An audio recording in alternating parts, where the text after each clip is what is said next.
अस्सलाम वालेकुम जी व्यूअर्स, कैसे हैं आप। उम्मीद है कि आप बिल्कुल ठीक ठाक होंगे। मैं भी अल्लाह का शुक्र है बिल्कुल ठीक ठाक हूँ। आज आप लोगों के साथ बड़ी ज़बरदस्त, बड़ी शानदार, बड़ी जायकेदार, बड़ी खुशनुमा रेसिपी शेयर करने वाली हूँ, जो कि है आलू और दही की। चलते हैं जी रेसिपी की तरफ।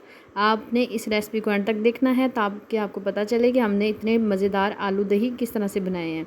तो हम सबसे पहले 1 पाव के करीब दही लेंगे। ये घर का दही है। घर का दही जो है वो थिक होता है, इस वजह से क्योंकि उसमें दूध में इतना ज़्यादा पानी इस्तेमाल नहीं किया जाता। बाज़ार के दही में मिलावट भी होती है और पानी भी होता है, इस वजह से हमें थोड़ा थिन दही मिलता है बाज़ार से। तो हम इसमें ऐड करेंगे 3 टेबलस्पून भर के बेसन हमने छान लिया था, वो हम इसमें ऐड कर देंगे। और अब इसमें हमने पानी ऐड करना है, तकरीबन 4-5 टेबलस्पून के करीब पानी ऐड करने के बाद हाफ़ टी स्पून हमने इसमें ज़ीरा और थोड़ा सा फूड कलर ऐड करके इस मिक्सचर को हम अच्छे से मिक्स कर लेंगे। इस दही को हम इतना अच्छा फेंट लेंगे।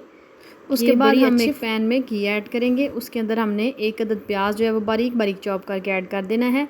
उसके साथ ही एक तेज़पात जाएगा और 1 टीस्पून इसमें लहसुन जाएगा। लहसुन थोड़ी सी ज़्यादा जाएगी और इस कुकिंग ऑयल में हमें थोड़ी देर के लिए इसे कुक करना है ताकि इसका कलर जो है थोड़ा सा चेंज हो जाए। अब इसमें हम थोड़ा सा ज़ीरा ऐड करेंगे। ज़ीरा ऐड करने के बाद इन सारी चीज़ों को अच्छे से मिक्स कर लेंगे और थोड़ी देर के लिए इनका तड़का लगाएंगे। अब इसमें हम पानी ऐड करेंगे। पानी के साथ ही हमने सब्ज़ मिर्चें तकरीबन 4 से 5 अदद बारीक बारीक सी चॉप कर ली थी, वो ऐड कर दी हैं।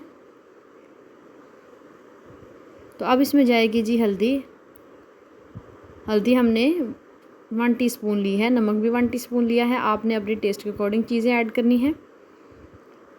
अब इसमें लाल मिर्च आएगी हाफ़ टी स्पून के करीब, क्योंकि हम ऑलरेडी से सब्ज़ मिर्च इस्तेमाल कर चुके हैं। सूखा धनिया जाएगा 1 टीस्पून और ज़ीरा जाएगा, पिसा हुआ ज़ीरा हाफ़ टी स्पून और थोड़ी सी हम इसमें सूखी मेथी इस्तेमाल करेंगे। इस मसाले की हमने अच्छी सी बुनाई कर लेनी है। इसमें हमने टमाटर ऐड नहीं करना।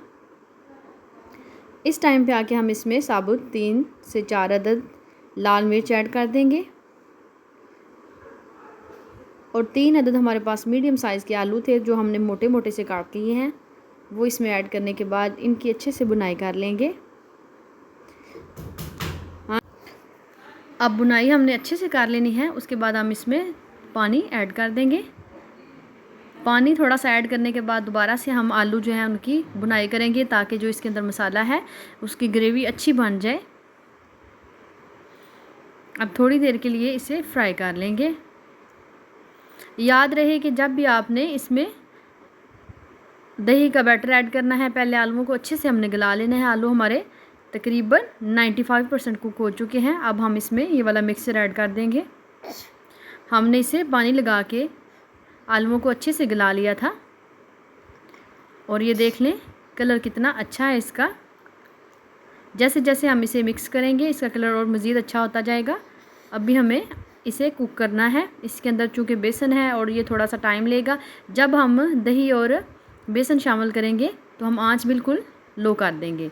तो हर एक का आलू दही बनाने का स्टाइल अपना अपना है। आप इस स्टाइल से बनाइएगा, इंशाल्लाह से आपको बड़ा मज़ा आने वाला है। तो अब हमने हल्के हाथों से इसे मिक्स किया और फ्लेम हमने बिल्कुल लो कर दी ताकि हमारी दही जो है वो यकदम फटे ना।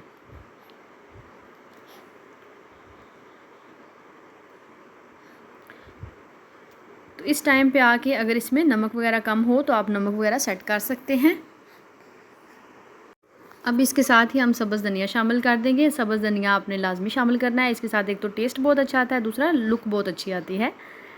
तो ये देखें, ये हमारे आलू दही बन के बिल्कुल अच्छे तरीके से तैयार हो चुके हैं। अब हमने इसको पकाया भी है थोड़ी देर के लिए ताकि इसका कच्चापन दूर हो जाए और मज़ीद हम इसे अब 5 से 7 मिनट और देंगे। बिल्कुल लो फ्लेम पे हम इसे अब ये बिल्कुल बन के 5 से 7 मिनट बाद बिल्कुल डन हो चुकी है। तो आलू हमारे बिल्कुल कुक हो चुके हैं। अब हम फ्लेम ऑफ कर देंगे और ये देखें ये है जिसकी फ़ाइनल लुक। अगर आप मेरे चैनल पे नए हैं और आपको मेरी रेसिपी पसंद आई हो तो प्लीज़ मेरे चैनल को सब्सक्राइब करें, लाइक करें और साथ ही लगे बेल के आइकन को दबा दें ताकि मेरी आने वाली हर नई वीडियो सबसे पहले आप तक पहुँचे। अल्लाह पाक सब के रिज़्क़ हलाल में बरकतें डाले, इस दुनिया में जितने बीमार हैं सबको शफ़ाए कुल्ली अता फ़रमाए और अल्लाह पाक सबको अपने हिफ्ज़-ओ-मान में रखे। आमीन सुम्मा आमीन। मिलते हैं जी अच्छी सी रेसिपी के साथ। बहुत सारा ख्याल रखिएगा। अल्लाह हाफ़िज़।